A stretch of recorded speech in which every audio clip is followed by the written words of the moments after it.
Would you care if I recorded you? All right. I think So- it was go ahead. No, In 1971, 72, they brought in a new refuge manager that basically forced John Sharp into retirement. okay. And then that guy by the name of Joe Mazzoni came in as refuge manager. And they came in swinging an axe. And they terminated that 99-year lease. And my grandfather and my father went to the refuge headquarters and said, we have an agreement here, Right. written agreement. And this Joe Mazzoni says, well, how long do you think a piece of paper is for?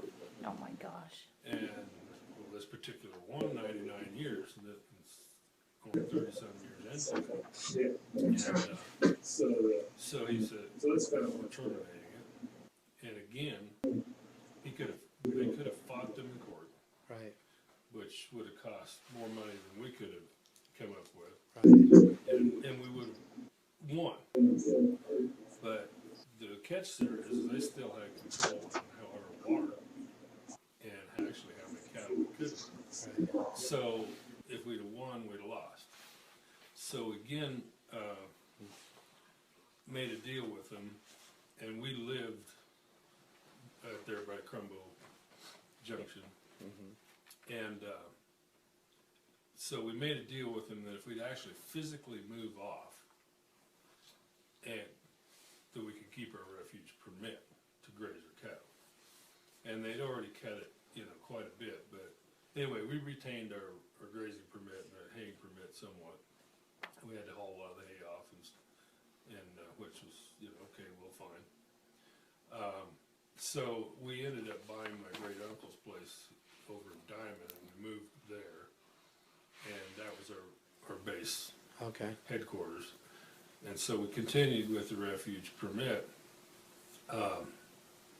which was it was a hardship on us with the move and buying another place and the whole deal.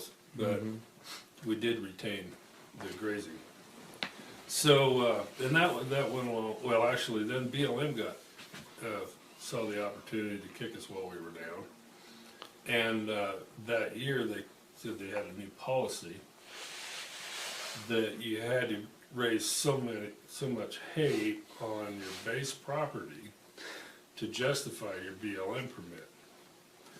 And the place that we bought only had a little over 200 acres of meadow, and so we had to raise enough hay on that to justify the cattle that we were running on the refuge and to justify our permit. So they thought they were going to cut our permit way back. Well, we went to work and irrigating and just structure building and fertilizing, and they had to weigh our hay for 3 years, and then they determined how many cattle we could run on our permit after that. Well, after the 3 years, they owed us AUMs. We raised more hay than their requirement for our permit, and they owed us AUMs. Of course, they didn't give us the extra AUMs, but that abolished that program. They didn't do that anymore to anybody. So they had to It start giving backfired them. on them on that deal. Good for you. So we operated for a lot of years, and then our ranch was small. I had brothers and sisters, and so and just the crowding of the BLM permits on the mountain, they cut them more than in half. Right.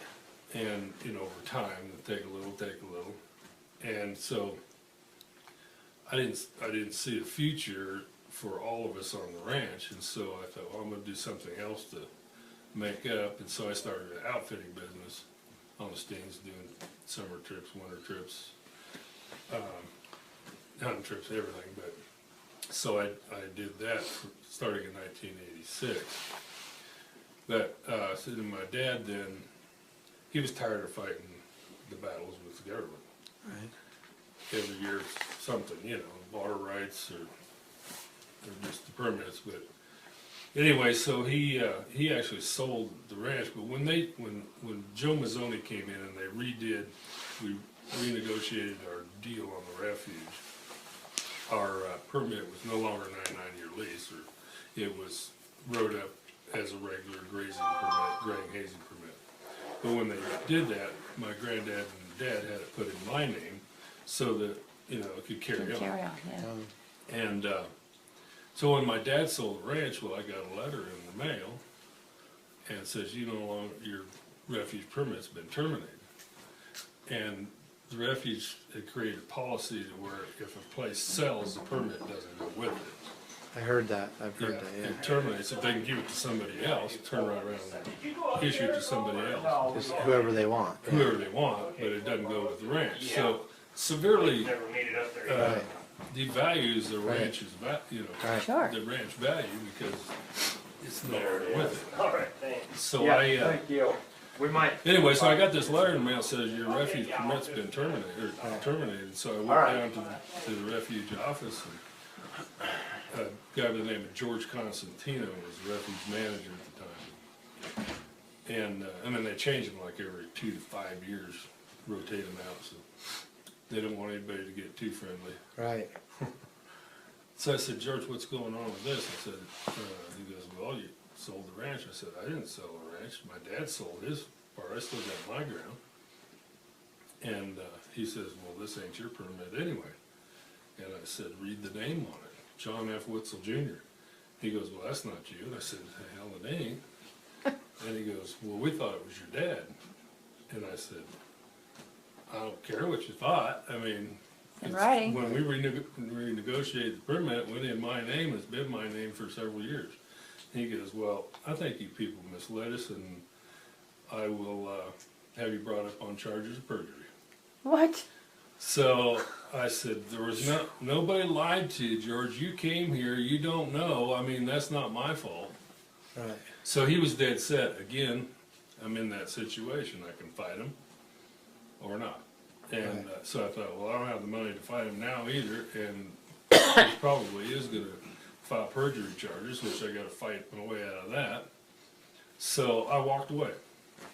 Said, okay, I mean, you've been after it for this many years. I walked away from it and left the whole thing. So, in essence, they got my granddad's homestead for nothing. I mean, you know, they just kept chiseling it away. So, about 3 or 4 years ago, the tides were kind of changing a little bit. For a long time, there was hardly any haying or grazing on the refuge. Bodine. And Chad Carges. And I said, you know, I'm here to ask you guys to consider giving at least part of our refuge permit back. So I don't want to step on my neighbor's toes because you've already issued out a lot of the ground to somebody else. But I said, you've also got ground here that is still growing weeds, and I said, you know, I can make a great effort to get rid of the weeds, irrigate it, fix the fences back up. But anyway, they said, well, why should you get a permit? And I said, told them basically the same stories I just told you guys. And they looked at each other and go, no. Just like that. Yeah. You're in charge. So, so that's kind of my story with, you know, the refuge.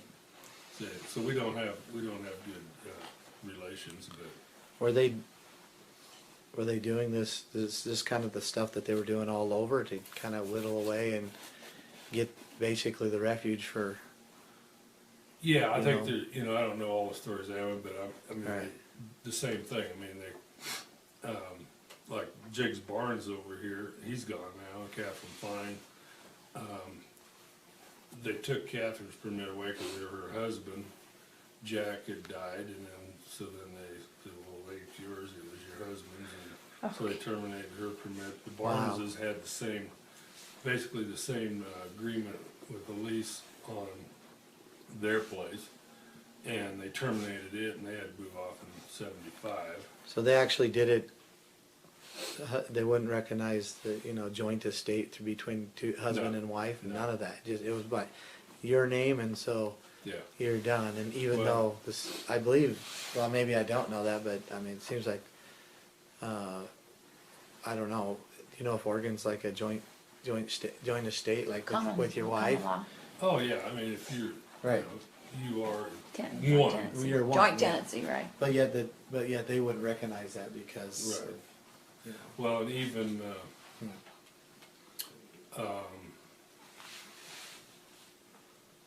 if it isn't a corporation, whoever's been signing it, so there's lots of ranches that saw what was happening, so they got incorporated. So it does pass on with the corporation. Right. If it's not incorporated, then they don't recognize it. Even if a son, you know, like in my case, Right. even it was in my name, but if it had been my dad's and he got out, then it would have terminated it for sure. But, yeah. So anyway, that's, you know, I've been here all my life, like I said, and I've watched what goes on, but, you know, it's, they can pick on you if they want to by just shutting the water off. So with the, I mean, it's just, it's the same thing. I mean, that's just what we've been hearing. I mean, we have some pretty blatant examples. And with the Hammonds, I mean, what do you know? Interesting, you know, stepping away and hearing it from a, you know, a local that would know. There's lots of people that think they know, but like that would actually know. What do you know about like the Hammond situation? Well, and I'll say this right up front. Me and the Hammonds don't exactly see eye to eye. I mean, we've had our differences over Okay. this and that. So not like they're my best buddies that I'm defending in any way. But, Sure. We'll get an honest take on it then. yeah, you will. So yeah, I mean, we've had our outs. What they're actually in jail for right now is ridiculous. It's basically a little over 100 acres of fire they got on public land. And, you know, I mean, they were doing a management burn on their place and it got off, and they probably should have paid better attention to what was going to happen, but it happened. And I don't think it was intentional by any means. Right. And in each year, we have thousands of acres burnt by so-called firefighters of our own private land, and our cattle and livestock burnt, and there's no accountability there. Right. And it's intentional. Right. They light it intentionally. We can get onto that subject later, but so as far as the Hammonds, Well, you know, your video got pretty popular. yeah, well, we should get more popular. Yeah. You know, we tried to get this whole event and the long draw fire event, any fire event to where it's investigated. We have had no response from anybody to investigate, hear our side of the story, see the truth of what happened. You cannot get people to do it. You have no representative in the state No. that doesn't represent you guys at all. You know, we talked to the law enforcement, even our own county sheriff is not on our side. Sound familiar? Yeah, I did. Our county sheriff is not helpful for us, I mean, he's not for us. And he's your new one. Well, not the new one now, I don't know the new one, the old one, Dave He Blair. was appointed by the old one and Yeah. acts about just like Dave he Blair Oh. is kind of the one I was speaking to. But the fire event did not, the fire that they're in prison for right now isn't what they went after them for originally. There was a fire that started right out my window over here, and I saw the lightning strike. Southwest wind, the fire's gonna burn off through the rock piles, and, you know, it's not a major event. Right. I've been here long enough to know what fire kinda does. So the fire would have missed Hammond's property completely. And, BLM came down here lower and lit, watched them do the whole thing, was there. Lit the road all the way up and on the south side of Hammond's property, so then their property was in danger. Is this the 2006 fire? Yeah. Really? I didn't know that. Okay. So they lit it all the way, so it was gonna involve Hammond's private ground then. And on the other side of them, at least two guys that I know of, because they admitted it to me, lit the fire around the other side of the Hammonds. But in the process, and I'm assuming that the Hammonds got caught lighting fire there. And I'm sure that, Two other Yeah. BLM agents lit it on the other side, on the other side of Hammond's. yeah, so basically, Hammond's property is here, and they lit fire both sides of them.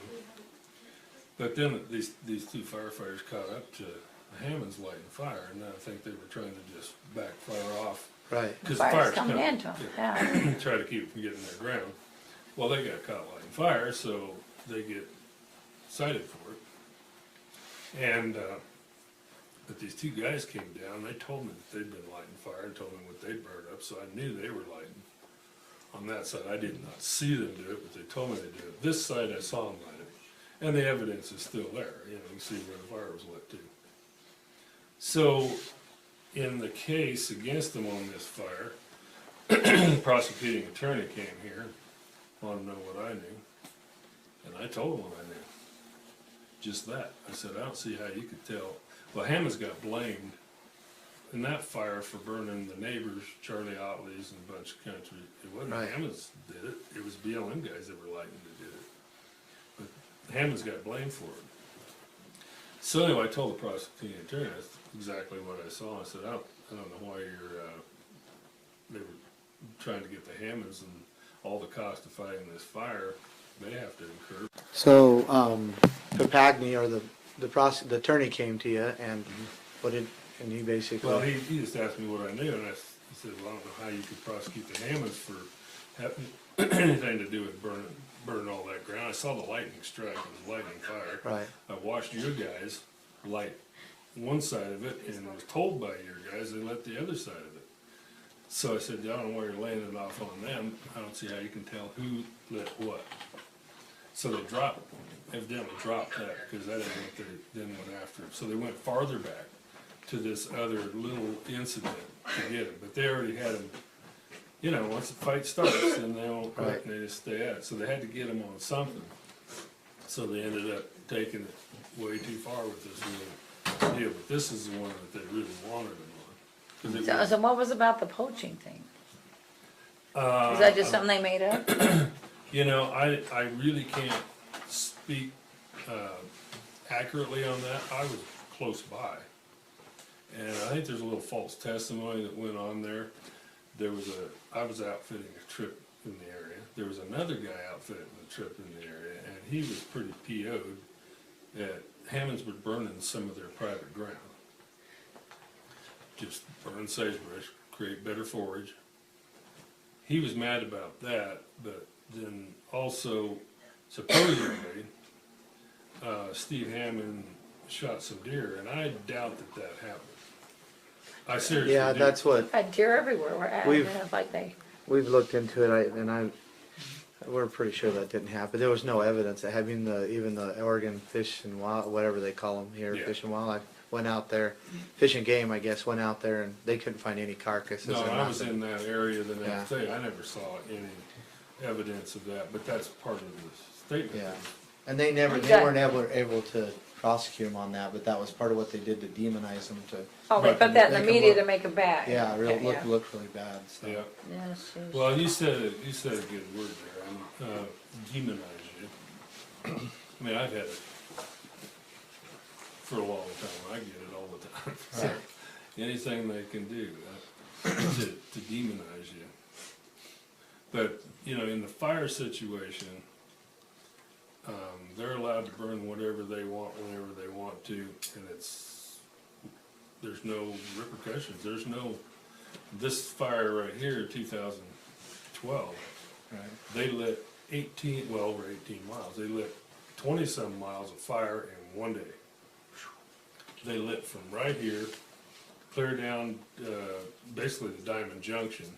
They didn't follow the highway once they got down there. They pulled back up on the hill, because I have ground there. And they were really trying hard to get it to burn me, and they did, but and I couldn't do nothing. Right. You watched that video of up here, they were trying to get the fire to go. And they were lighting it every time you'd leave. I mean, the fire would be out or near out, and every time you'd leave, woof, away to go again. So, Just what the wind what did take it, is that what was going on? yeah, I mean, the wind in the one fire right here, on the fire here on top of the hill, I wasn't actually a witness to, it started on a Sunday, and it was small and it wasn't a big deal. It got big somehow, according to the neighbors out here, and it burned up against the road on Monday night at dark, and it was virtually out. They said there was one sagebrush burn, there was a pumper sitting there. All was well. And sometime in the night, the fire jumped the road, but when a fire jumps a road, you can tell, That's be because it'll hot. start at that jump spot, and then it'll spread from there. Yeah, It's amazing when you go up there and look. I mean, the evidence is still there. Somebody had to have lit it off the road for a long ways because of the entire stretch burned. Right. It wasn't a jump spot here or one there. The entire thing. Well, they torched it. So anyway, it came over here Monday night, burned up a bunch of Gary Miller's cows. But, How many cows did it burn up? you know, I don't know that he knows for sure to date, Uh-huh. but I think it's around 100 or something. Yeah. Is this the video that you had posted that I, Yeah. okay, If He you took include it. all the He cows took that jumped Oh, off he's the the gentleman rim, who He it's took a took it, lot. yeah. okay, very good. Yeah, there's we had a cows. bunch of cows jump the rim because Yeah, of the there was a fire. whole bunch jumping off the rim, trying to get away from the It was fire. pretty messy. Oh, man. And that video is still out there on YouTube, I think. I loved it. That really made an impact. But you can also, there's evidence there of foul play in that video. Not only what they were lighting when we were at that corral, but the night before you could see the drip torch lines. The fire didn't go anywhere. They lit it along the road to burn that whole area, and that was still there the next morning. The fire went out. Is that why you took the video? That's Because of what you one- saw the night before? Yeah. So, we found that the best firefighting tool that there is a video camera. It's our best defense of everything Yeah, it really right now. That's our best weapon. So I videoed where they lit the night before and it didn't go. And they saw me video, and I don't know if that was actually the reason that they did it, but then they went back that afternoon when we were there and videoed some more and lit it off again. And so that kind of destroyed the evidence that they lit it and it went out and didn't go anywhere. But the next day, there was no excuse for that either, because they lit it up when the fire was out. We showed that in the video, that the fire had stopped, there was no fire, so, and the excuse they use or whatever, it's, we were backfiring. Well, you don't backfire. Down the up- side of the road. You don't backfire upwind or nothing, or even upwind. I mean, Right. you backfire, and that's why it's called a backfire, because you back the fire into the wind and And put it out. make a barrier. Yeah. So anyway, that's all on video. Our county sheriff, we tried to get him out to help us, and he basically, and our county judge, Steve Grasty, said, well, saw your video, but you're lying. So, the video doesn't lie, it's right there in the video. So I don't know what I'm lying about. So we have no help from our county. And they, so that was, Man, sounds familiar. so that was Monday, Tuesday. Then they let it burn on around the hill. They would not put it out. So we decided, well, we're gonna go put it out. They sent the sheriff down, the deputy down, said, you go put that out and we will have you arrested. The sheriff's deputy? Mhm. No kidding. Yeah, Wow. they right just in the completely French Queen disregarded Hotel. We got witnesses to that, but I said, what do you mean? You gonna arrest us for putting a fire out? You're interfering with firefighting operations and we will have you arrested. So he It's wouldn't the do. sheriff, though, that's. So he wouldn't do anything to protect you and your property, Hmm. but he was doing everything he could to protect even just their actions of destroying your guys' property. And they told us that they wanted that fire to keep coming. And it was obvious because they weren't doing anything. They had some bad luck. We had a wind blowing the opposite direction Right. what it normally blows for most of that day. And so it just kept it slowly crept. And then finally they were losing their heat for the day. And they started lighting it all along the highway. I got that on Right. video where they're lighting more of it. And then finally, they lit it all the way right above the hill here, and then took it another 5 miles back off of an old Jeep trail. And so that was that day. The next day, I called my neighbors over at Diamond who run cows out on west of Diamond on the desert. I said, "You're not moving your cows." Yeah. And guy says, Well, I talked to him earlier this morning, they said there's nothing anywhere close, and it's basically out. So He said- you told him, you warned him that they're gonna burn his Yeah, cattle. and he said, no, there's no fire, because they told me this morning that there's nothing. So anyway, I told him, I said, get to moving your cows. And he said, well, there's nothing going, because I ain't gonna move them, gotta, push them off the desert, I'll never get them back. Right. Wrong time of the year, never turn around and go back with them. And I said, Bart, move them. I'm telling you, they're gonna light it again today. Because every day, I mean, they weren't out of daylight fighting fire. They were in meetings and stuff until 10, 11 o'clock, and then they'd go out. And invariably, between 11 and 1 o'clock, they'd fire it up again. So this refuge has a great big center for burn, for people that all they do is come out here and burn? I mean, everything inside it just talks about That's what that burning. whole facility is right there. Yeah. Yeah, Just to burn. that's who my neighbors are, Yeah. Wow. fire starters. Yeah. Fire, Fire starters. yeah, not firefighters, fire lighters. Yeah. Right. But anyway, so I told Buckle, I'm telling you, they're gonna light it. And, we had some cattle on ground out there too, and Colton and I headed for the mountain. Our horses were on the steams to grab our horses. But before we left, right here on top of the hill, and they didn't even get out of sight, lit it up and headed that way on the other side of that road that they burnt the night before. Lit it off, clear back to Red Dunbar's place on the other side of the road, and then started lighting down the highway here, headed north. Sorry. So we headed out and got close, and I'm talking to Buck on the phone, and said, Buck, get things moving. He told me he was out there, but there was nothing going on. He goes, no, I just talked to some guys in dealing on a pumper truck. They told me that there was nothing to worry about. And I said, I'm telling you, it's coming. About 5 minutes later, a big plume of smoke went up. And you can tell when a fire reignites itself, the tree Sure. gets to burning or something Right, flares up. sure. There's a little smoke, more smoke, more smoke. Not this, it's the same as every day. Big plume, because you've got a bunch of guys with drip torches along a road or something and just lighting, a lot of country on fire all at once. Buck calls me and says, holy shit, we got fire on top of us. And they lit it just over the hill from him and his hired man. They made a run for their rig. There was other neighbors actually gathering cattle, horseback. Colton and I got to where our cattle were at. We're about a half a mile away from the field. And the fire was just over the hill from us, about a mile away. And I told Colton, I said, you just stay right here. We parked in a kind of an old lake bed, a little water hole, so the pickup would have been safe parked. I said, you just stay right here. And I'm gonna get horseback and I'm just gonna go cut fences. We don't have time to move the cows. All we can do is cut fences and hopefully they'll get out. The wind was blowing so hard and that we had no idea how fast that fire could come. And it came over the hill within 2 minutes. Didn't even get my horse unloaded. Come over the hill, and it was obvious then it was a run for our lives. And we didn't know where our neighbors were at. So we jumped back in the pickup, gotta forget the cows. We run to get out because we had other cattle and horses in another location, so it's obvious it's gonna get there too.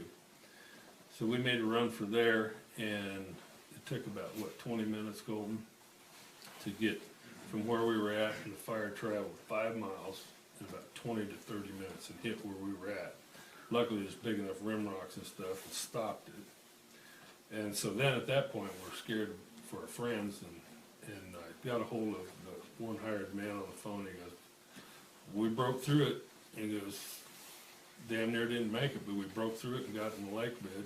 The guy's horseback were far enough to quit gathering, got a bunch of cows into the lake bed and held them up while the fire went around them. So it ended up, no lives were lost, but very scary, really close, and it was lit. And no charges on them. No investigation, let alone charges. So that's where we're at, on the fire, and it happens every year. And They- and was that's the one you filmed, or was that another one? That was the one that I filmed, the start of the fire here. Okay. And they just kept making and them then they bigger. kept making them, so that was later on another day. Yeah, and you know, I never got video of that part of it. There becomes a point Right. that you are trying to survive and you're doing things that you can't stop and video. Yeah. That's Exactly. right, I right. wish I would have had a video of all that, but there was no opportunity to just stop and take a shot, so. So they wouldn't even let you come to court or say any of these types of things? They never had an investigation. Never couldn't had an even- investigation. I mean, we talked to the local You sheriff's fi- department, You BLM. filed complaints, but it didn't, went Yeah, nowhere? I mean, it's just nothing. Did you put a written report in, or did you just call them and tell them? Did not put a written request Yeah, but in, he- knowing that it's not going anywhere. I mean, Yeah, we know he- where it's at. But he's So- obligated, if you know. You call it, present he's gotta respond. Well, by law, he's supposed to, you know, if you report a crime, he's supposed to investigate, that's. Yeah, I mean, that's by the law. law Yeah. enforcement will not. In another event, what was that, last year? Year before, And the fire right down there, yeah, down at Riddle Crossing. yeah. So Not last we, summer, but the summer before. yeah, so we started a Rangeland Fire Association. We found out in that process that they cannot tell you to leave. If you're there, if you have property in jeopardy, if it's your property or property in jeopardy, you have every right to be there and fight fire. So what they told me about arresting me up here was crap. I had every right to go up and put the fire out. Right. And so we started this Rangeland Fire Association. Fire started south of here. I went down to investigate. Called the pumper truck. Again, the first thing that they did was try to stop me from getting there, and I went anyway. But immediately they called law enforcement, and law enforcement showed up, trying to get rid of us. That was the sheriff again? No, it was the feds, or the The BLM BLM. law enforcement, Yeah, okay. George Orr, Okay, alright. showed up, and, well, there was some sheriff guys there too, I guess, wasn't there? Anyway, we weren't doing anything, except observing the fire, but they had to, and they were lighting, when we got there, when I got there, they were lighting, and they all went and sit down when they saw me show up and quit lighting. And so Colton and I investigated the fire, and just kind of keeping an eye out. And when we get out of sight, they light fire again. So same old. Wow. So it's a What- hard one to control, but What do you think their motive mostly is? money. Yeah, They don't make money when there isn't fire. They make money when there's fire. And the bigger, the more money they get. So it's money. I heard one of the local guys, I can't remember his name, he said, Black Earth, green pocket or something like that. That's kind of about the truth. Yeah, Black Earth, green Well, pocket. you know, the environmentalists talk about overgrazing and, you know, the damage the cows do, the sheep or livestock do out grazing. It's like, it's been my experience of fire overgrazes. Right. I mean, it takes- Yeah, It takes, that's the simplicity of it. yeah, Very That's much a good so. way to put it. I've That's an never, excellent way. I've never seen the cows eat the juniper trees, the brush, any of that the fire does. You know, and that's And kind of the homes. reason that we have fires, and that's some of that mismanagement, as you well know. You kept, when I was a kid growing up, there was no BLM fire. The Forest Service had some firefighting capability, I guess, in the forest, but mostly then it was the loggers and ranchers in the forest that took care of the fires too, and a little bit from Forest Service. But out here, there was nothing until the mid-1970s before there was ever any BLM firefighting equipment or crews at all, and it was pretty minimal. But prior to that, we took care of the fires. If, Right. you know, we had a D4 cat and a pull-behind bean sprayer, a 100-gallon tank, and if something flared up, popped up, you went out and put it out and went back to work. Right. But, you know, once they started, they were actually pretty active and good at jumping on them, putting fires out in the early years, but then they figured out that money thing. And then, I mean, if you put it on a graph, the acres burnt from back then, it was small, to now it's huge.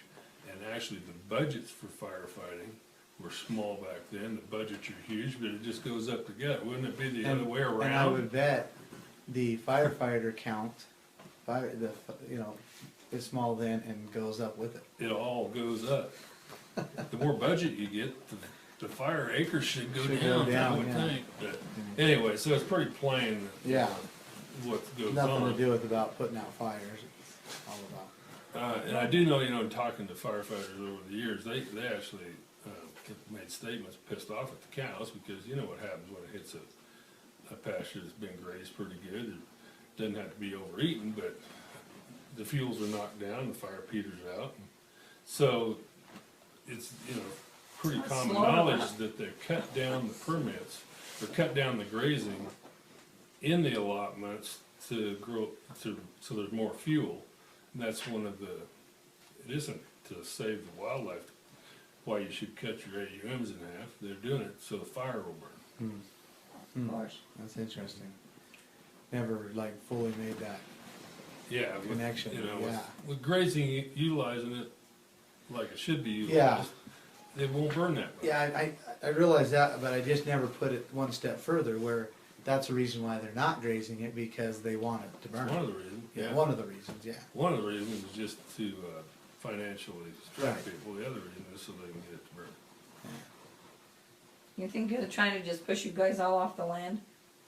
Oh, absolutely. And there's members of BLM that'll tell you that. What do they say? Well, I'll tell you a little story to do with that. I got a lot of them, really. Yeah, good. Like some water or Yeah, if you guys want a cup of coffee, water, Can I get it in a little water? I'll have some water too. something. I'm gonna have to take them up on coffee. I know I'm going against word of wisdom. Actually, I'll have one too. Coffee? Yeah. Nick, Mike. This is- sorry, we weren't being very good hosts. No, that's fine. Oh, he offered earlier. He actually did offer earlier, but I've been up for a long time trying to make sure we're okay, and Yeah. So I mentioned that I started outfitting. Right. Summer sightseeing trips, trail rides, overnight camp out, all pretty much horse oriented. And as well as van type tours and just scenic tours, interpretive tours, educational type of stuff. Good. I don't remember what year it was, but it must have been like 93, 4, Black Fawn. somewhere along in there. Yeah. They brought a new area manager in BLM. I didn't Remember even his know name? Miles Brown. Your coffee. I didn't even know there was a Miles Brown around until I got a letter in the mail that says your outfitting permit has been terminated. And so I called the recreation specialist and said, "What's going on?" He goes, "I don't know." And I said, "I haven't done anything wrong with the permit, have I?" And he goes, "No, I'll check into it." So he calls me back and says, "Well, can you come in?" And so I said, "Yeah, I'll come in." So we met with this Miles Brown. I said, "So what's going on?" He goes, "Well, they didn't do the paperwork when they first started your permit back in '86 and they didn't do all the paperwork right, so have to terminate it." I said, "Well, that's not my fault. I've been a good operator here." He goes, "Well, it's terminated." So I had to get a little bit crappy with him. And through the course of, it took quite a bit of my dollars and time. I did save my permit. It got to where it couldn't take it. Right. But in meeting with him, it was Miles, the area manager, Tom Dyer, the district manager, and Mark Sherborne, the realty specialist. The three of them in the room together, and they were harping on me about how I had to operate. And they were just trying to put stipulations on that made it difficult to operate. And I could give you examples, but it doesn't really matter. So I finally said to these guys, I said, "So what, you guys are harping on us over one thing or over another." I said, "So what's your bottom line? What's your agenda?" And this Miles looked at one guy and looked over at the other. He goes, "Hell, I'll say it. We want to own all the land and control all the easements." And I said, "Well, I realize that, but you know what country you live in here?" But that was his statement. We want to own, and that's straight from Flat BLM right there. Wish I'd have had that recorded. Yeah, that would have They wanna, yeah, own all the land and what, own all. Control all the uses. And so, brushed him off, but as I started out the door, he says, we'll buy your property. And I said, it's not for sale. He says, it will be. Just like that, it will be. unbelievable. And And who, so- what was this guy's name again? Miles Brown. Wow, so that came from the one who sent you the letter. And the recreation specialist, he was just sick about it. I mean, it was out of his control. Cause he was pretty, from what I've heard, good Okay. things about him, yeah. Yeah, I mean, he's a good guy, we got along good, we had, I was an asset to them as far as rescues and Sure, you they name it, used on the you for mountain, what's being out. convenient. Well, we did all the trail trimming for everybody, and, You want so any elk turkey? the goal was to get rid of him, which I knew was the goal. So, I can't remember exactly how long, but You made it. then we got more stipulations laid on us Some good stuff. that really made it tough to operate. I.e., we did 5-day overnight camp trips, and I go in ahead of time, set up my camp, my tents, like outfitters do everywhere. And then you run a group of people in, you take them out, you bring another group in 2 days later. So they put a stipulation in my permit. You have to take your camp down between each trip. It's like, well, Wow. it takes me 2 days, it takes me 2 days to get it in, set it up, and a day to take it down, and get it out. We don't care, you gotta take it down in between trips, like less nonsense. It is not. So I just kind of ignored it, I Right. kept going. But then I got a letter, I had a sign up here on the main road, and my place is, my driveway turns off. And years ago, when I first started outfitting, I got permission from BLM to put up a directional sign, I had my name, my outfit on it, and an arrow. So, right after this meeting, they told me I'd sell out sooner or later. I got a letter that said, actually I didn't get a letter, the law enforcement guy stopped by and gave me a ticket for having a sign there without a right of way. And I said, I didn't know I needed a right of way for a sign, but Now it's still BLM, that was. law enforcement? Yeah, BLM law Okay. enforcement, and, but give me the citation, I was supposed to move the sign. And I said, well, I have permission to have it there. And, I said, I'm not gonna move it without a letter that says that I can move it, cause I was worried if I moved it, then I get another ticket for disturbing a sagebrush or something. So anyway, they cited me, I went to court in Bend, went to the front of the magistrate in Bend, over the deal. But prior to getting there, the prosecuting attorney called me, he goes, so what's this about? And I said, if you wanna know, I'll tell you, they want me out of there and they want my ground, and here's what it means, if I'm convicted of placing a sign there without authorization, then I have a federal violation, they can pull my permit. So that was the deal. And, so he said, well, did you have permission? I said, yeah, I have permission. He goes, can you prove it? I said, yeah, I can prove it, but I'm telling the wrong guy here. He goes, no, I wanna know. He goes, this sounds like the most ridiculous damn case I've ever heard of. They were seeking a $100,000 fine. Wow. And it could be 5 years in jail. What kind of sign was it? It was my directional The sign. directional plan This says is The it's name of right my over there. the name of my company was Steens Mountain Packers, and it said Steens Mountain Packers on the sign and an arrow pointing, which, Just to your camp, to my your camp. camp? Yeah, about a mile off the road. So anyway, I had to go in front of the magistrate, and, the magistrate, I subpoenaed the guy out of BLM that gave me permission to put the sign there years ago. And he said, yeah, I'll tell him I did, and then they didn't require all the crap to put it in. I mean, it's kind of, grandfathered in, but anyway, so the magistrate, I represented myself, and I called the district manager up on, because there was no place in the regulations that said I really had to have it for my sign. Okay. So anyway, I called him up and I tried to get out of him, so show me where it says this. He hauled right and wouldn't say anything, and finally the magistrate says, excuse me, Mr. Woodson. He's not gonna answer any questions. But he says, do you mind if I ask him some questions? Is your witness on the stand? But, so I said, have at it. The magistrate just drilled him, I mean, hard. He was mad about it, he was wasting his time with this case. Right. And, so, then the prosecuting attorney got up, and he drilled on him. He was supposed to be going after me, but he drilled on these guys. So, I left there, in the meantime, they'd sent me a letter, and I did move the sign. I was trying to show good faith. And, so I moved the sign, but when I left there, I was excused from the charges, but the BLM had to put a sign up for me.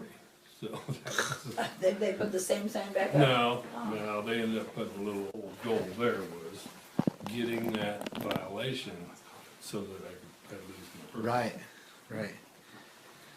Then in another event, they went after our access, saying that we didn't have a right to access our property. So we fought access issues with them. Did they try to fence you out, or? Well, this, you're not familiar with the area, but this road that you guys just came across here, there's a leg of it, it's called the Steens Loop Road, and it goes up on the mountain, it's the same 2-lane gravel road, makes a loop around the top of the Steens and back down another way. My road, driveway road, is a single track road, takes off and goes 400 feet to private property.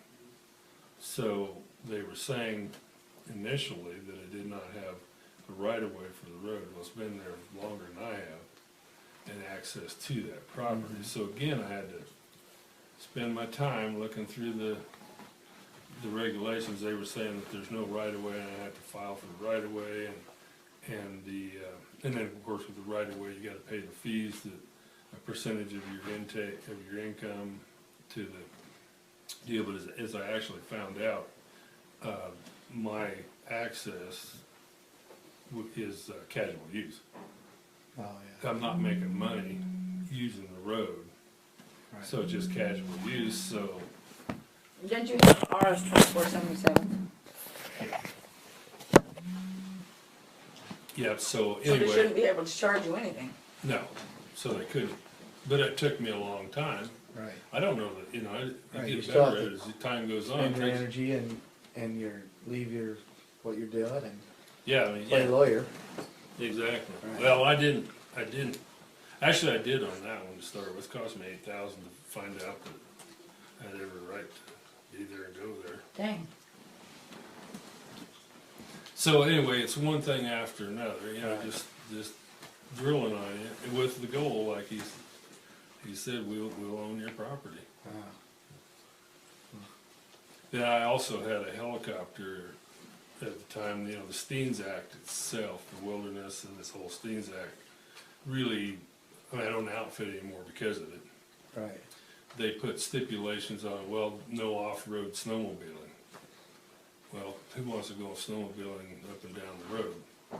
So, even though it's just snow up there, we couldn't get off the roads. So that knocked my winter sports thing down. The helicopter, the very next day after the Steens Act passed, I get a letter from this Miles Brown again. I did, with the helicopter, I did scenic tours and occasionally drop people off fishing here or there, you know, drop camp using the helicopter. Okay. So I got a letter immediately following the Steens Act, says, no more helicopter flying on the Steens. So, Now we have a no-fly zone too? and I said, okay, well here's another really interesting one, and this was never investigated either. They're just after you, aren't they? Oh yeah, well And every time you I'm a turn around, property they come. owner here, and I'm easier to pick on than some people because they already had me down kicking me for a while, you know. Yeah. But they, I was doing trips into Blitzen Gorge, had my helicopter, but I didn't fly in necessarily, because I do respect other people's rights if they're going into kind of the back country and, you know, they hike in or horseback in, So I typically did not fly into those areas or near them. And there's no law against it. Anybody in the United States could fly in and land a helicopter in there. So, but I did it just out of courtesy, and it wasn't even a request from BLM, it was just my own ethics. So this, I was running a trip and had set a camp up, got half of the camp in and set up, and I had an employee that was helping me get hurt, so didn't have help, and I had to run the trip. 2 days later, I had to get the camp set up. So I thought, well, I'm gonna just throw the rest of the equipment on the camp on my helicopter, fly it in, drop it off, set up, and I'll be done. So I did. I got a call that afternoon after I got back from Miles Brown. Said, was you flying in the Blitzen Gorge today? I said, yep. And he goes, well, you know, that's kind of off limits for flying. And I said, no, it's not. There's no law against it. He goes, well, no, but we consider it, you know, off limits to aircraft. And I said, well, you know, I always have too. Until I told him the story. He goes, well, don't do it anymore. I said, okay, so that goes for you too? BLM too? Because you guys fly around up there. Your helicopters occasionally. Goes for us too.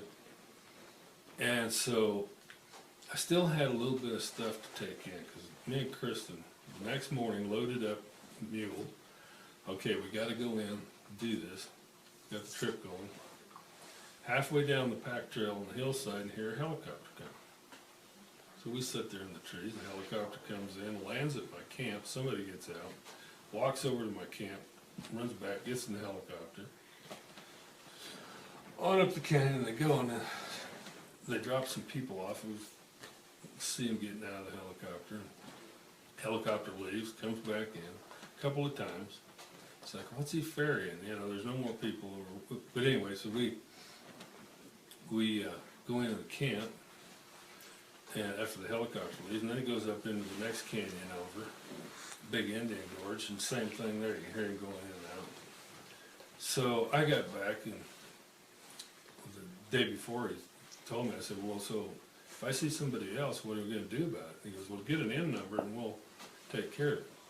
So I get back that day, and I called him on the phone. I said, hey, Miles, there was a helicopter flying the Blitzen Gorge today. He goes, oh, really?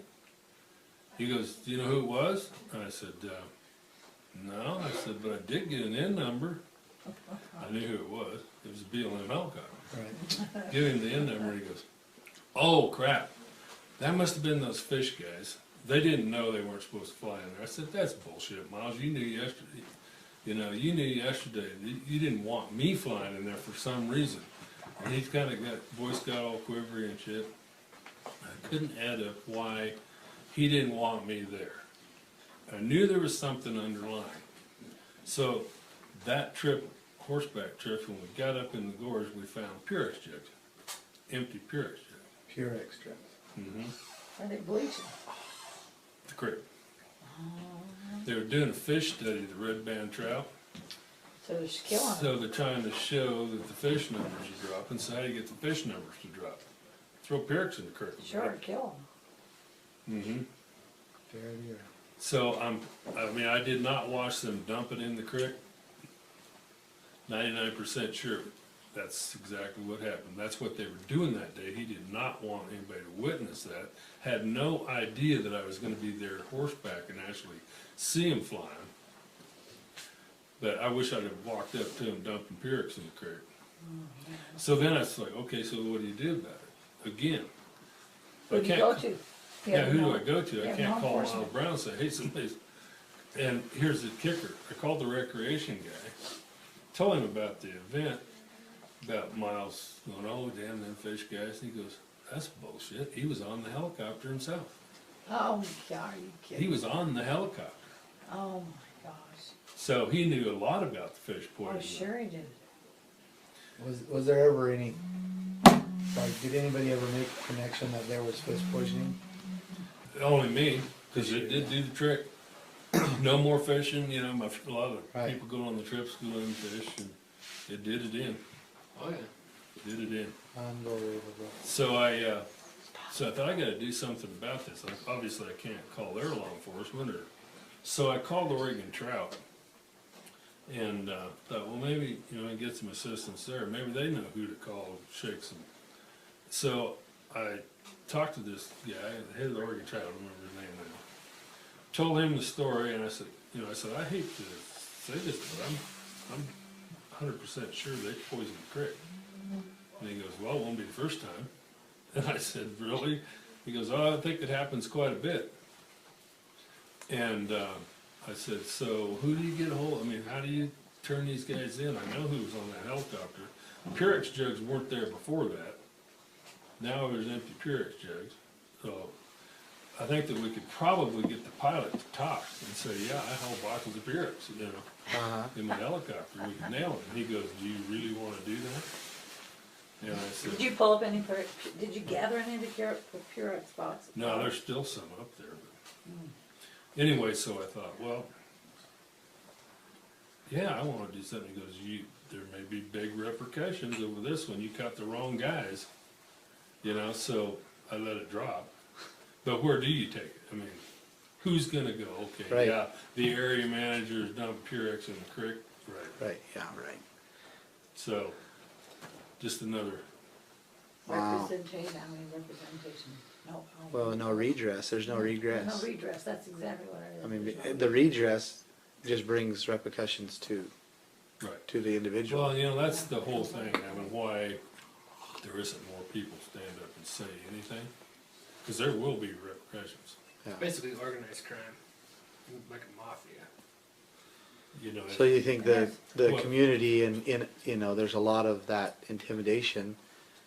Oh, or absolutely. it's intimidation, but it's more than that. I mean, it'll affect their livelihood. Absolutely. Well, you've got guys with permits out here. They're on shaky ground with the Bureau anyway. And if they speak up against them, then they're gonna go, okay, well, you can't turn out for another 2 weeks. That's, Right, yeah. it's totally within their And then ability. next year they won't give you a permit or whatever. Yeah, I mean, it's hard for them to just pull the permit for no reason. Right, But boy, they can sure manipulate it to where it doesn't work for you. yeah. And that's just the thing. So that's the intimidation, so the ranchers, and nobody can stand up against them because they stop their livelihood. That's really why we wanna be here. Well, that's, yeah. So, I mean, that's the truth. I mean, there's a lot of people here that have something to say, but they're scared to say it. They're just trying to stay off And the we- radar. Yeah, there's a few people like, the Hammonds, you guys, there's stand up and you say something, but it's still hard to get. If there was some way, and maybe in your, Thank you. You're welcome. You want some more coffee? maybe if there's something Appreciate it. to come out of what you're doing here, and I suggested this before, that there be a place or a way that you could actually speak without being revealed. Right, A Okay. committee or Uh-huh. somewhere else that you could actually contact and go tell your story. Here's what I saw happen. I saw them lighting the fire. I saw evidence that they'd done Purex in the creek. And so, some way that you can actually. Call the whistleblowers. Yeah, speak, We- And we've then it got, will actually- anonymously that won't, right. yeah. And We then have those. assist them to where there is some action taken. So if I'm suggesting that BLM, caused most of these acres to burn, well, then that could go to the appropriate people, and there actually would be an investigation. I mean, there's never an investigation, so that's we the need to. problem, you have nobody to, It would change the climate out here a lot if there was some accountability on their side and some investigation. I would imagine too, like these fires that have happened and stuff, not only you know about it, but other people know about it. So if they knew that they could cooperate with someone else anonymously, Well, even firefighters themselves that don't believe in what's happened, and Right. believe in what they've done, but they can't say anything either. Right. It's their job. it's I the mean, job. They're gonna We're lose just their doing my job. Right. They're gonna get, Oh, I hear that Yeah. so much. I'm just So- doing my job. if there was some system in place, and maybe that's something that you can bring out of this, if there Right. needs to be a system. That's in good place. to know, It's cause not giving up. good. Well, one of the things that we kinda felt that we needed to do is come in there and kinda shock and awe that place and, give the people enough confidence to say, hey, look, you know, there, You can stand up. yeah, you can stand up and you can say no, and you guys have a right to do it, and to give them some, you know, give them some strength to do it. I mean, so we, you know, that's one of the reasons we did what we did. You know, I mean, we saw it, just the Hammond case alone, but then when we started looking out, you know, and we hadn't even talked to you, and I mean, we just see It's that a this place replay is of what's happening This place to is a Utah damn, it's and a damn, Nevada. damn mess. It is. Yeah, and Well, then it's the same thing that's going on down there, you know. Well, So it's everywhere, really. Yeah. I mean, Because they've Jordan become Valley so strong that we can't. yeah. Well, it's all done Oh my heck. under the disguise of, well, we're protecting the resource. Stop We're talking. doing it Yeah. for wildlife. It's like, bullshit. yeah, it is. It doesn't make any difference whether I own land there or not to do with the wildlife. Actually, the wildlife thrive better with me owning the land because Absolutely, that's been proven. Many, Well, many that's why times. they're here in the first place. It's not just here, you know, it's everywhere. Yeah, it's And everywhere. if you can get people, the momentum built up, you just get that momentum. Yeah, but the real problem here, and that's what we keep saying, is that these lands are not protected under the Constitution. There is no place in the Constitution for the federal government to own vast amounts of land. Right. I mean, they're supposed to own. Dockyards. They're supposed to own, you know, arsenals, dockyards, military bases, and a few other buildings. That was it in the state. And they were supposed to get the state legislature's approval, and they have to purchase it. So the federal government has very small constitutional authority to own land. And they did that, the founders did that because they knew that this is exactly what would happen. The federal government doesn't have a structure for the people to be protected. It is not made for that, you know. They're made to protect the country from the outside world. And their laws are like protecting like terrorists coming in. That's why they And like start. the people do. $5,000 do for a here. Syrian refugee. States' rights. exactly, We and gotta go back that's- to the I'll be states' right back. That's why an individual should never You be really pulled gotta up into press a it federal in. court. They should be, I mean, they're supposed to be Yeah, I tried, think it is on. There they're you go. supposed to be tried in the county. There should be no reason unless somebody, unless there's two individuals. So the way our founders set this up, and you may know this, so it might be bad, but so two individuals have a right to work it out themselves first, and if they can't work it out, then they go to the county. And as long as they belong in the same county, they go to the county. Now, if there's an individual that has a problem with somebody in another county, then they go to the state, because we're talking two counties of the state. And, or if two counties have a problem with each other, you know, there's a dispute between whatever county line or a road or whatever, which doesn't happen very often, then they go appeal to the state.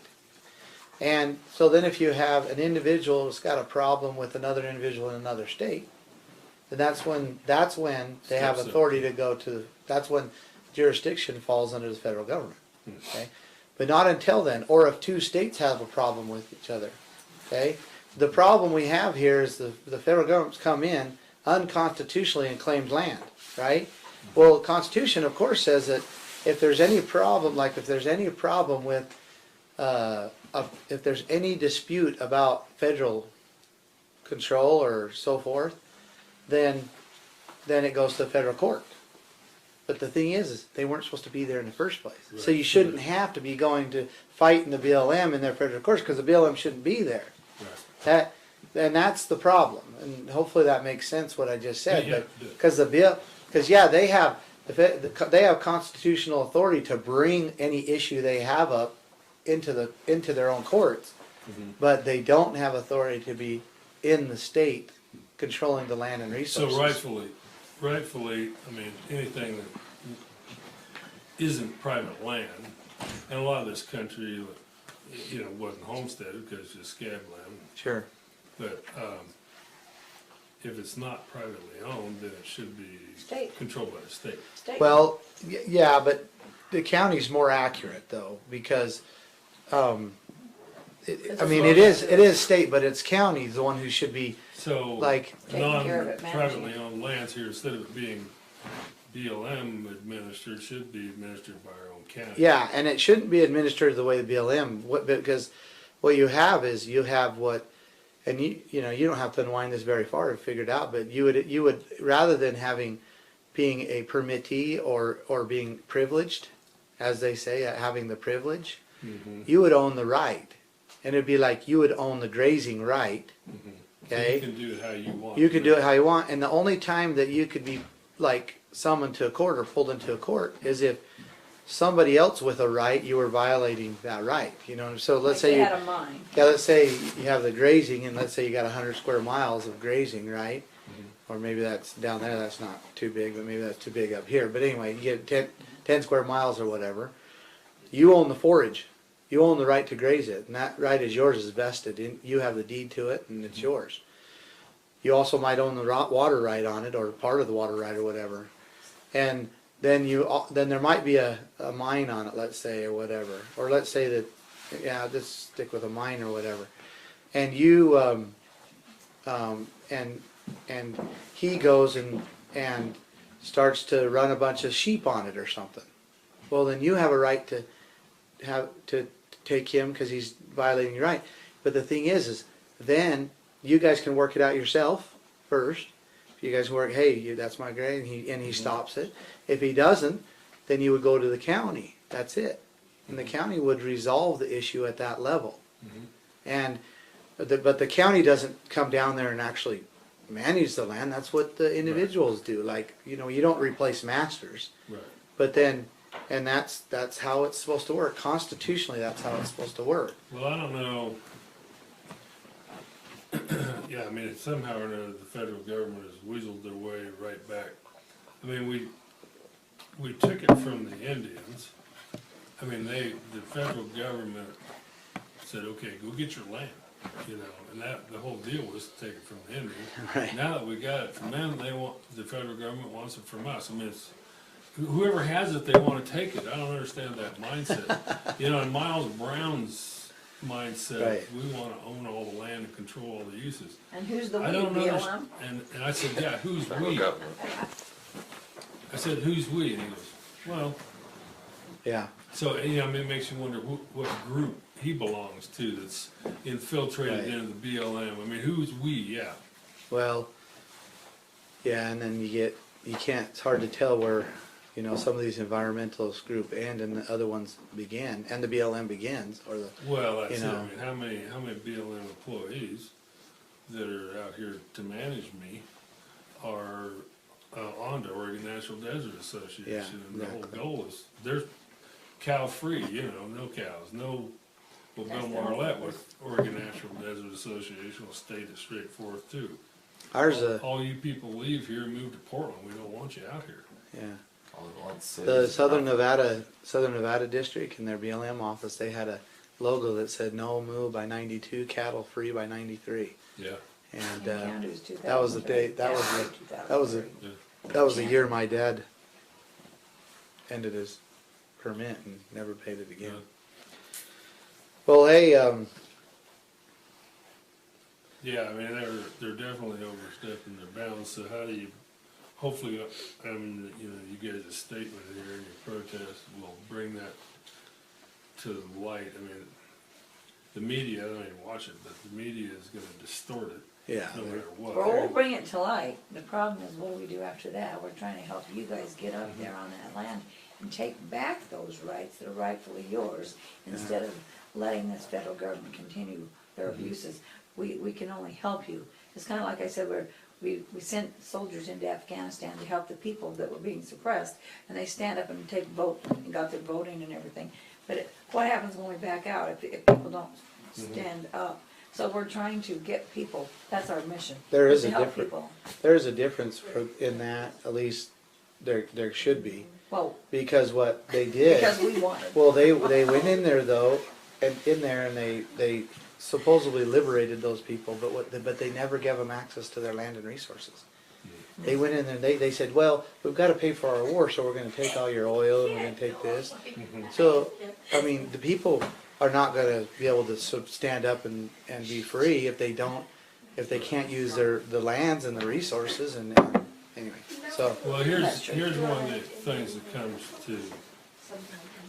comes up every time. I mean, when we were getting our refuge terminated back in '73. the permit or whatever. Well, yeah, when '73 when we had to move off, and then Jiggs Barnes got it in '75. They didn't take us all on at once. That's it. United we stand, divided we fall. Yeah, One and at so a we tried time. to get everybody going, okay, this is gonna happen to you guys too. And the other permittees, seeing that things were gonna get cut back, to jump on the bandwagon, stand up right then, right from the start.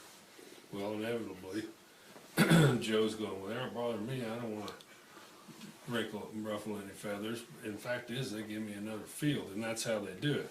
Oh, They sure. up Joe's Dangle the ante carrot. a little bit, go, you Yeah. take another field here, Yeah. and we're gonna take Bill's stuff away. So nobody will, they know how to do that. Right. Oh, And absolutely. actually, the gal went through the Burns BLM here, started work for the BLM, and she had to go take a week of conflict management courses. And she thought, They're it's preparing for okay, it, right? He's gonna you'll have learn it. how to, if there's somebody's fighting with somebody, you gotta calm this down. Right. It's the opposite. It's how to stir up shit, Yeah, how yeah. to get them in a fight. No kidding. Yeah, she said she was just jaw dropped.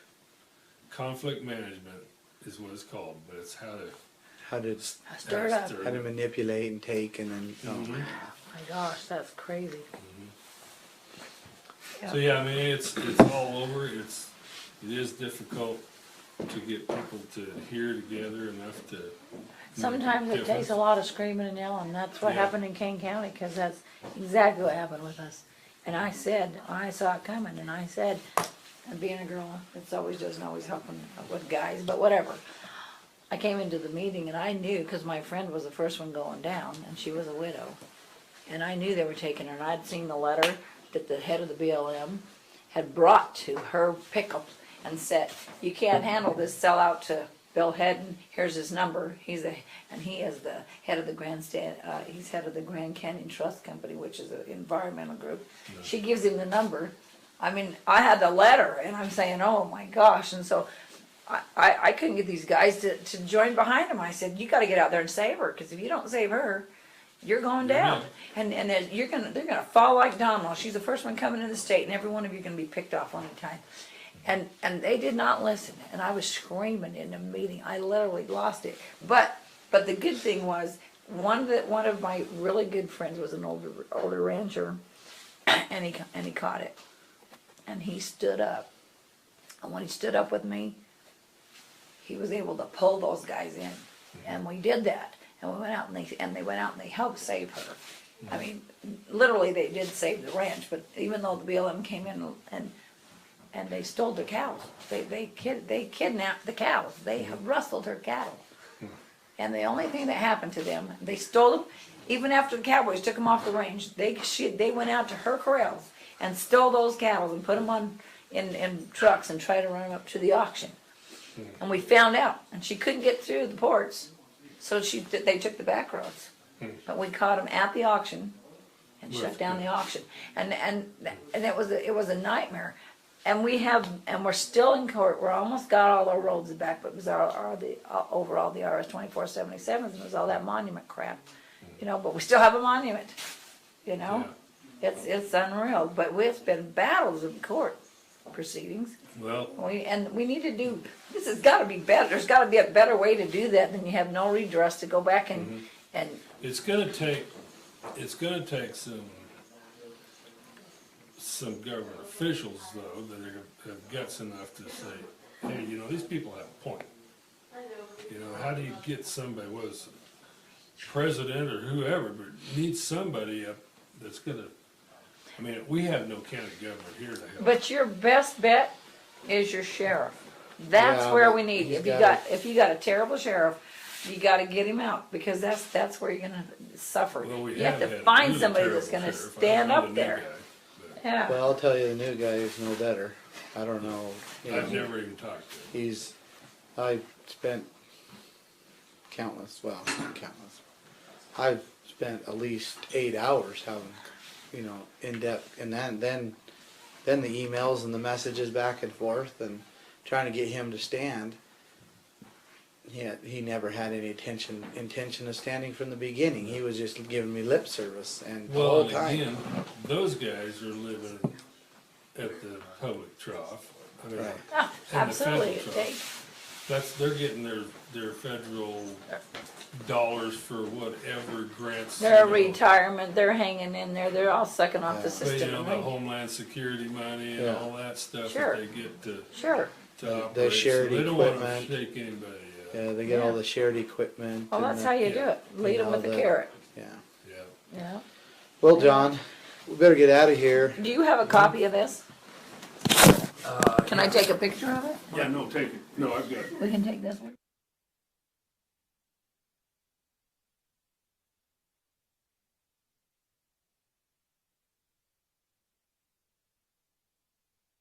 Hammond Bundy here, trying to keep a smile on my face.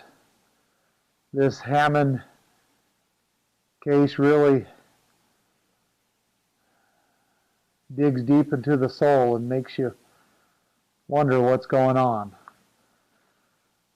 I do need to give you a more thorough update, and I'll prepare that, showing how the due process was not due process at all, how there was a tremendous amount of corruption in its origins, tremendous amount of corruption in the indictment, in the trial,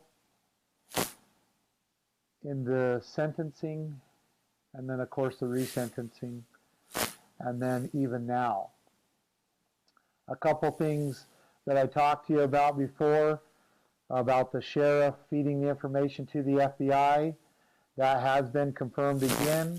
Also, the threats that were given to the Hammonds if they continue to communicate with me, they were confirmed that they came from the U.S. Attorney's Office, and that his words were that the Hammonds, if they did not end communications with Ammon Bundy, that the Hammonds would be detained early and put in a less desirable prison, You have to understand, the Hammonds are preparing to be gone from their family for 5 years. And Frank Papagni is threatening to shorten that period of time so that they can't prepare their wives to take care of the ranch when they're gone. Also, it means to Dwight, who's 74 years old, if he gets thrown into a less desirable prison, he'll probably be abused to the point where he won't live. And so these threats are very real and very intimidating to the Hammonds. Now I want to show you a video of a rancher that ranches just a few miles from the Hammonds. And it shows how the BLM cares about the ranchers and cares about the community. This was done in July, and the BLM started some fires in July. And prescribed fires are not done in July because they have all summer that they need to feed their animals on. And so basically the BLM were burning the ranchers' grass, and as the video will show, many other things.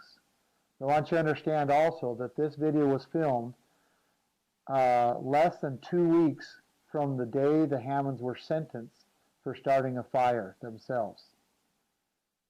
This fire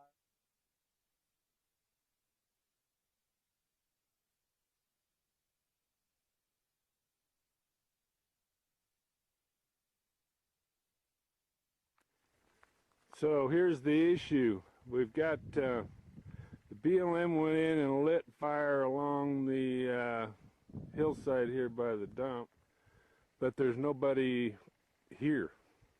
It would be easy with a couple of guys with shovels right now to put this out, and we'd have a good fire break, but when the wind hits it, it's going to carry it right on along the hill and down to French Glen, which is right there. So, and if it creeps away from the hill, obviously in the foreground there's a lot of fuel. So it looks like it's set to burn French Glen, and that's what they said they would do. So here we go. So as you can see, they brought the fire right to us. It was way west last night when the sun went down. It was dying down. Somehow overnight it ended up right here. It's pretty obvious that this is man lit. Well, I'm at Gary's Krell's here, and last night, well, nobody's around. They lit the fire right here close to everybody's houses, and we're gonna have a hell of a lot of fire come evening.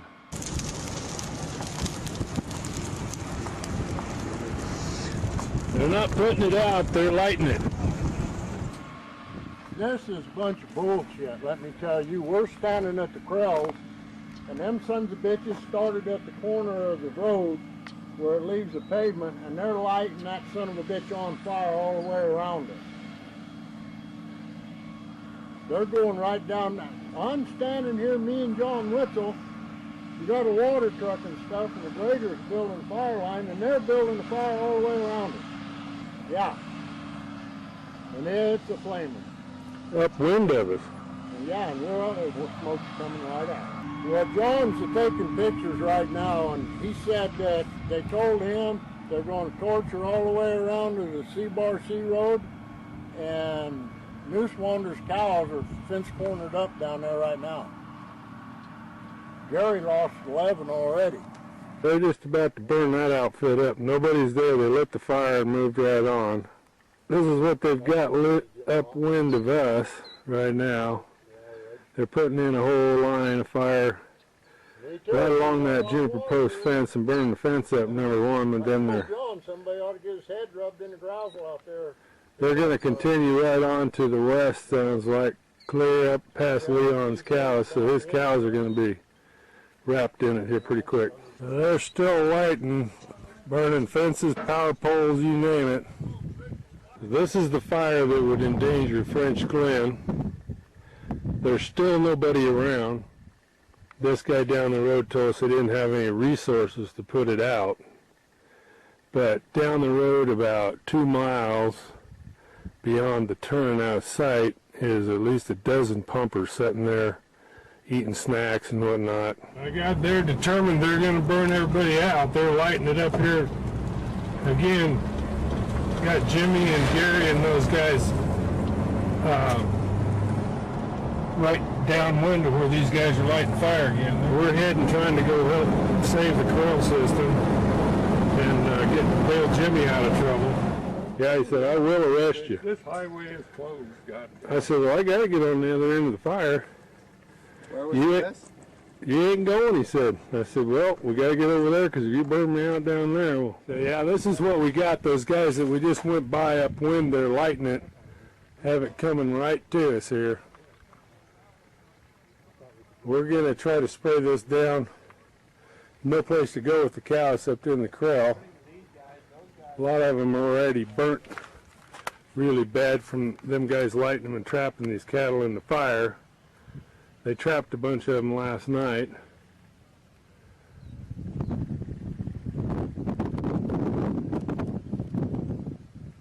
And then they went upwind of us here and lit it up. So we're at Gary's Krell's. Here's a cow that's been burnt really bad. We got these guys going to light fire up from us again. They don't care where we're at or what's going on, but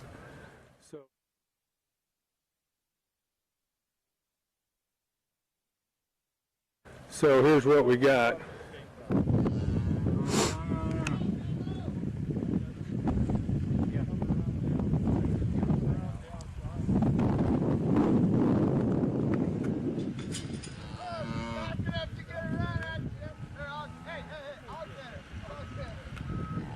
Well,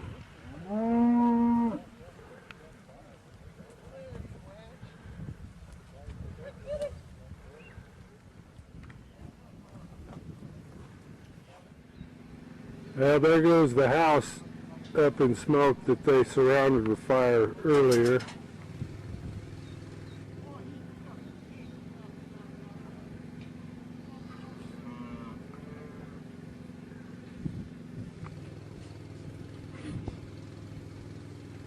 The house is going up, totally caused by BLM.